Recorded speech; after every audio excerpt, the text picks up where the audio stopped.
ধুরন্ধরের হাইপে আমরা এই দারুণ সিনেমাটা প্রায় মিসই করে ফেলেছিলাম, কিন্তু বিশ্বাস করো, দ্য কয়েট এমন একটি সিনেমা যেটা দেখে শেষ করার পর তুমি কমেন্টে এসে আমাকে ধন্যবাদ দেবে। গল্পের কেন্দ্রবিন্দুতে আছে হরি, যে একটি মেয়েকে মন থেকে ভালোবাসে, কিন্তু ভাগ্যের নির্মম পরিহাস, সেই মেয়েটি তাকে একটি মিথ্যা মামলায় ফাঁসিয়ে দেয় আর হরিকে 10 বছরের জন্য জেলে যেতে হয়। কয়েক বছর পর জেল থেকে বেরিয়ে হরি দেশ ছেড়ে নতুন জীবন শুরু করতে চায়, কিন্তু তার জন্য দরকার অনেক টাকা। ঠিক তখনই সে জানতে পারে যে মেয়েটি একসময় তার জীবন নষ্ট করেছিল, তারও এখন টাকার খুব প্রয়োজন। তখন হরি একটি বিপজ্জনক পরিকল্পনা করে। সে ওই মেয়ের সঙ্গে মিলে একটি হাসপাতাল লুট করার সিদ্ধান্ত নেয়। তার পরিকল্পনা ছিল কাজ শেষ হলে সব দোষ মেয়েটির উপর চাপিয়ে নিজে পালিয়ে যাবে। কিন্তু সবকিছু পরিকল্পনা মতো হয় না।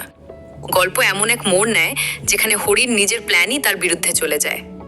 এরপর একের পর এক টুইস্ট, সাসপেন্স আর অ্যাকশন তোমাকে শেষ পর্যন্ত স্ক্রিনের সামনে আটকে রাখবে। সিনেমার নাম দ্য কয়েট।